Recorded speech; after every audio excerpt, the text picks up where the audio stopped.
Común escuchar en el país sectores empresariales quejarse, principalmente los que no están sujetos a muchas exenciones, quejarse de las altas tasas impositivas que tenemos y principalmente lo que ellos dicen, lo que es su carga, porque realmente las empresas no pueden reclamar como carga suya el impuesto que les retienen a sus trabajadores, no pueden reclamar como carga de ellos si hay un impuesto selectivo al tabaco, o al alcohol, o a las telecomunicaciones, o a los vehículos.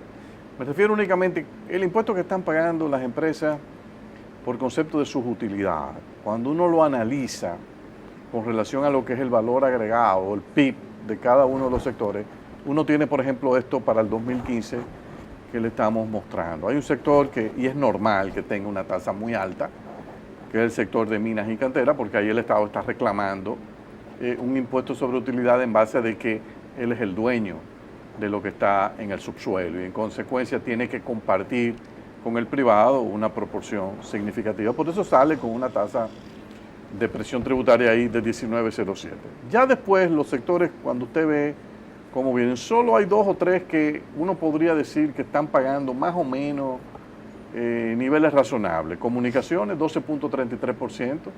Eso es el impuesto sobre la renta de las empresas del sector telecomunicaciones como porcentaje del PIB de ese sector. No es exagerado, es un nivel razonable. Electricidad, gas y agua, 7,69. A mucha gente le sorprenderá porque aparece. Bueno, es que hay empresas capitalizadas del sector eléctrico que están pagando una buena cantidad de impuestos sobre la renta. Lo mismo los sistemas aislados que ganan dinero. Pagan su impuesto sobre la renta y por eso aparece ahí un 7,69, que es un nivel que compara relativamente bien, por ejemplo, con el que le sigue, la intermediación financiera, seguro y otra, que tiene una presión tributaria directa de 6,55%. Después baja el comercio, 3,67, la manufactura local, dejando petróleo, 2,55, y después obviamente vienen ya sectores o que tienen alta evasión, o que disfrutan de muchas exenciones. Por ejemplo, Zona Franca tiene 1,79. Usted dirá, bueno, es bajo. Sí, bueno, es bajo porque como la actividad que solamente tributa impuestos sobre la renta es la venta que ellos hacen de bienes y servicios al mercado local, pagando una tasa creo que del 2,5, el 3%, bueno, por eso aparece un 1,79. Lo demás, lo que es la actividad de exportación, esa queda exenta. Hoteles, bares y restaurantes aparece con 0,89, una tasa sumamente baja. Transporte y almacenamiento, 0,88, también muy baja. Y lo mismo, construcción, 0,69, salud, 0,69, administración pública, alquiler de vivienda, servicio de enseñanza, esos son ya insignificantes. De nuevo vemos, cuando uno ve esta tabla, dice, bueno, pero el único que debería quejarse es minas y canteras, y tampoco puede hacerlo, porque lo que está debajo del subsuelo no es propiedad del empresario privado que ha venido a invertir. En consecuencia, esta información no permite justificar o validar la creencia de que se está pagando mucho impuesto sobre la renta, sobre las utilidades de las empresas, o las utilidades no se están declarando en su totalidad, o realmente son niveles en algunos casos de algunos sectores que lucen estar en línea con lo que uno observa en la región. Si uno lo toma por el área de las empresas manufactureras, la que más tributa es elaboración de azúcar. Eso se debe fundamentalmente, hay algo muy interesante. Yo no he tenido la oportunidad de hacer el corte dividiendo empresas de capital extranjero, empresas de capital nacional. Pero de seguro que los niveles de tributación de las empresas de inversión extranjera, que están sujetas a unos niveles de transparencia mayores que las nacionales, influyen mucho en esto.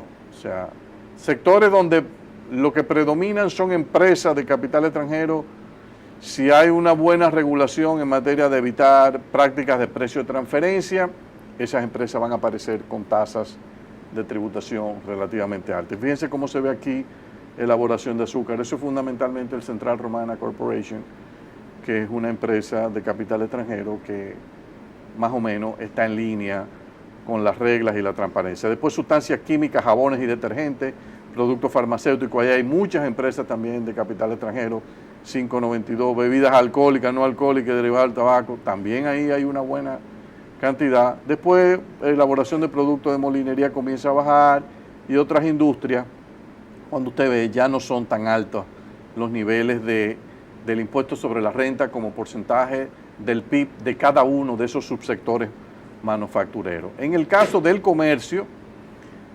aparece liderando supermercados, tiendas y ferreterías con un 4,19 como porcentaje de su PIB, después la venta de vehículos 3,60 y el comercio de combustible con 2,20. Cuando uno echa un vistazo a la región para tratar de tener una idea y con esto cerrar este comentario, el impuesto sobre la renta pagado por las empresas como porcentaje del excedente bruto de explotación en América Latina en el 2015, nosotros no quedamos muy altos. Nosotros quedamos con un 3,3%. Fíjense países como Chile con un 9,7%, Colombia 9,2%, Honduras 8,1%, Perú 6,8%, Brasil 6,6%, Costa Rica 5,4%, México 4,9%, Paraguay 4,5%, Guatemala 3,8%.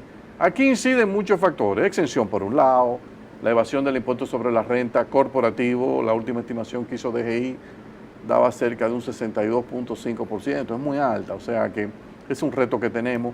Hay muchas empresas también, el tamaño de la informalidad, nosotros tenemos más del 50% de la actividad económica en informalidad, en Chile está cerca de 29-30%, entonces eso le permite a ellos ser más efectivos. Pero no hay duda de que esto no crea un espacio de mejora con el tiempo, de poder ser más efectivo en esta recaudación.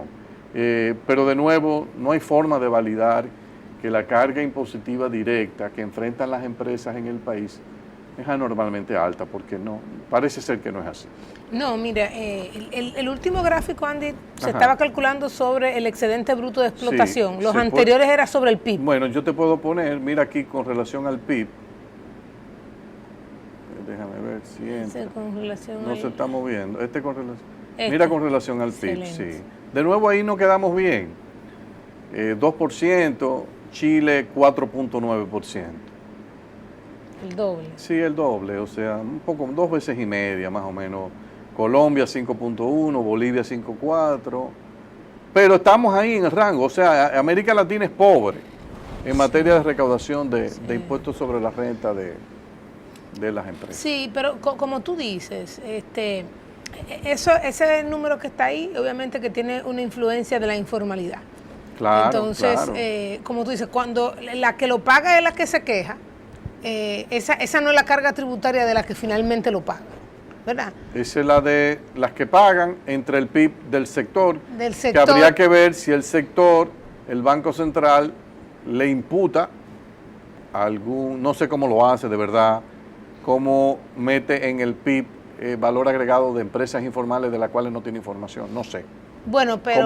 ¿Cómo lo haría? Sí, sí, debe hacerlo porque al final la suma de todo es el que está el valor agregado de la economía. Claro. Y el valor agregado de la economía tiene la parte formal e informal. Uno asume que sí. Uno asume que sí. Mira, yo creo que como tú dices, si nosotros nos ponemos a comparar, porque ¿verdad? La comparación es, por un lado, desde el punto de vista no solamente de la tasa que pagan las empresas, la tasa que pagamos en República Dominicana, cuando la comparamos con otros países, tú dirías, bueno, mira, se parece a la América Latina. 27, un poquito más, sí, hay algunos países que tienen más, un poquito, la mayoría tiene 25. 25, ¿verdad? Nosotros tenemos como alrededor, la mediana. Exactamente, como la mediana un 25, nosotros tenemos un 27 ligeramente por encima.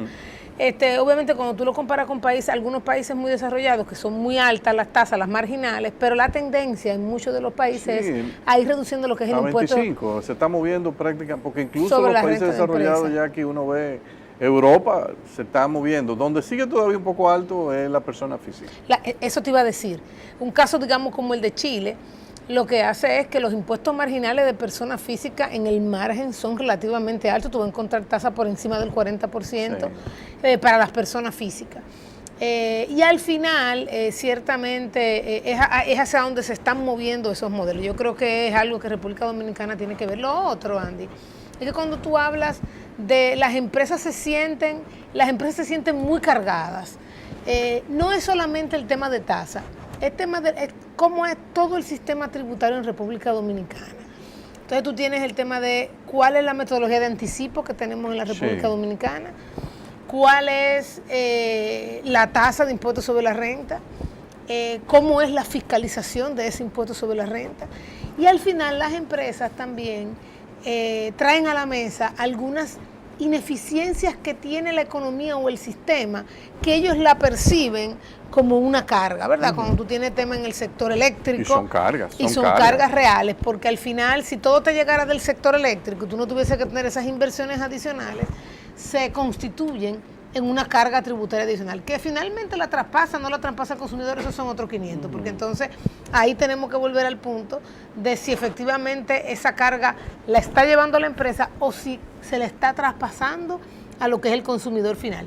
En los últimos años, con los niveles de apertura que ha tenido República Dominicana, claramente que el traspaso al consumidor final ha sido cada vez más difícil. Entonces, de manera creciente vamos a escuchar a empresarios y empresas quejarse de esa carga, cuando hace 20 años, que también teníamos un impuesto sobre la renta del 25, obviamente la evasión era mucho más fácil, no teníamos el sistema que tenemos desde el año 2007 con todo el tema de los comprobantes fiscales y esa mejora que se han hecho ahí. Entonces, el costo de la formalización, que es lo que uno suele escuchar, es relativamente alto. Entonces yo creo que más allá de la carga tributaria como tal, que en promedio con la región no la vemos muy alta, es como siempre hemos dicho, es repensar cuáles son las reformas y el esquema que yo tengo que poner para que las empresas paguen efectivamente lo que tienen que pagar, y tenemos que ver si el modelo de anticipo que tenemos es el modelo que queremos tener, ¿entiendes? Sí. En el sector servicio quizás tenemos que tener otro tema impositivo que no es el que tenemos Jackie, hoy en día. Yo pienso que una contrarreforma que se hizo en el país, quizás porque la gente no entendió la bondad del impuesto mínimo sobre la renta en función de los ingresos brutos que se estableció en el año, yo creo que fue como 2001 más o menos, o 2000, no sé, pero fue por ahí. Eso después se cambió y se puso como porcentaje de los activos. Como parte de los activos, un porcentaje de los activos. Para mí eso fue una contrarreforma absurda, un reflejo de que había que cambiar porque eso lo había hecho este gobierno, entonces había que venir con algo diferente.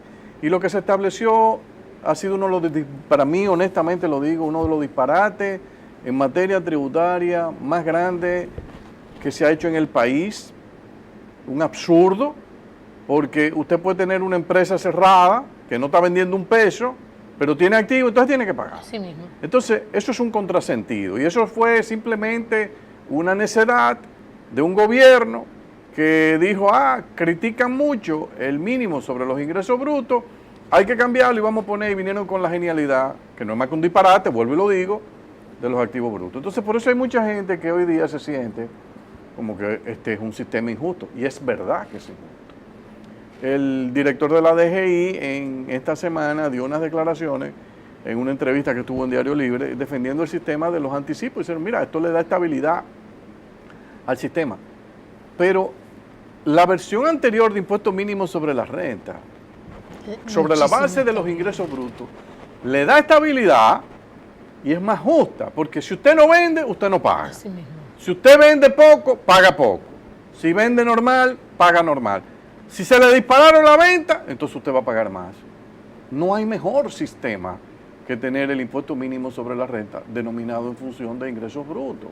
Entonces, cualquier reforma seria, decente, inteligente que se quiera hacer, podría eliminarse, llevarse ese sistema de los anticipos, que para mí es absurdo, si yo tengo un impuesto mínimo sobre la renta, que yo lo liquido mensualmente, sobre la base de mis ingresos. Un mes, mira, vendí bien, ok, aquí está lo tuyo. Vendí mal, se te cayó. Ahora, trata de que tengamos un clima de inversiones, que podamos estar vendiendo, que la gente gane bien, que la gente consuma, y la belleza que tiene que es procíclico, y no que tú tienes un absurdo como que no se me cayó la recaudación porque yo cobré un anticipo, aunque hay una depresión de la economía mundial. Oye, me estoy liquidando a mis empresas, ese no es el objetivo de un sistema impositivo. Un sistema impositivo tiene que entender cuándo las empresas pueden y cuándo no pueden, cuándo las personas físicas pueden y cuándo no pueden. Entonces, para mí, la variable, y ojalá que cuando en un futuro se vaya a discutir una reforma y se vaya a hacer un overhaul completo del impuesto sobre la renta, esto se tome en consideración. Yo he visto recomendaciones ahora del fondo diciendo que la mejor figura impositiva que había en este país era el impuesto mínimo sobre la renta de los ingresos brutos y que eso se cambió. cuando todo el mundo, incluyendo muchos empresarios que hoy se quejan de los anticipos y del impuesto sobre los activos, en aquel momento criticaron duramente al gobierno porque no se sentaron a analizarlo. Entonces yo creo que hay que dejar a un lado las diferencias personales que se puedan tener con los políticos, con los líderes, los ministros, etcétera, y sentar a ver qué es lo que nos conviene a nosotros como país. Es más, lo ideal sería eliminar el impuesto sobre la renta y tener un impuesto sobre la renta en función de las ventas. 2%, 3%, 2,5%. Incluso usted puede tener 2 o 3 tasas diferenciadas para reconocer que hay sectores que operan con márgenes que se derivan de precios administrados por el gobierno o decididos por el gobierno, sector eléctrico, por ejemplo, sector de combustible, por ejemplo, pero hay otros sectores que no. Entonces, usted puede tener ese sistema montado sobre la base de un ingreso bruto, usted me va a pagar un 2, un 3, un 4%, y usted tiene libertad de traspasar lo que usted quiera. ¿Por qué? Porque esto es una economía abierta. Si esto es una economía abierta y un tigre quiere traspasar, un empresario, todo lo que él quiera al impuesto, bueno, va a venir la competencia externa y lo va a forzar a que lo baje. Es un mecanismo de estabilización automática. Ojalá que en un futuro este país se atreva, porque la belleza más grande que tendría esa reforma es que a partir de ese día los estados financieros de las empresas del país van a ser transparentes. No, y se van a ir al mercado de capitales, van a abandonar a los bancos, van a decir, mira banco, lo siento, préstale al consumo personal porque yo voy a emitir bonos, yo empresa en el mercado de capitales, porque mira qué belleza de estado financiero yo tengo ahora limpio, no tengo que esconder nada porque mira todo lo que yo pago. Y entonces se van a financiar más barato las empresas, van a ser más competitivas y los bancos van a tener que ir, es un trabajo más duro, está claro, a prestar a hogares, a consumidores. Andy, ese impuesto que tú estás poniendo sobre la mesa tiene además una gran bondad. Y es que en el caso del sector servicios, es un impuesto fantástico para tú reducir la evasión en el sector servicios, porque el sector servicios hoy activos no tiene, ¿verdad? En términos generales. Claro. Y entonces cuando tú pongas un impuesto como ese, entonces tú vas a reducir grandemente la evasión en ese caso. Claro que tiene sus retos, porque se constituye un tipo de ITEVIS, ¿verdad? El que quiera, dale libertad. Tú sabes una cosa, yo no tengo problema. ¿Tú lo quieres trasladar completo? Trasládalo. Sí. Pero eso es un ejercicio mental que tú te estás haciendo, tú mismo te estás engañando. No es verdad que vas a poder trasladarlo todo. Tú vas a trasladar aquella parte que tú entiendes que es injusta en base a lo que tú te estás ganando. Pero si tú lo trasladas todo y dices, no, que lo pague el consumidor, vas a tener los días contados. Sí, hay que ver todos esos procesos. A menos que tú seas un monopolio. No, eso te y yo a los monopolios, por ejemplo, mercado de la cerveza, por ejemplo, no, ahí tú le pones un impuesto bruto, un impuesto sobre la renta, que no va a ser un 3 o un 4%. Incluso cuando tú calcules el efectivo ahora que ellos pagan, es mucho más alto. Entonces tú haces tu ejercicio. La DGI estaría feliz con un sistema así.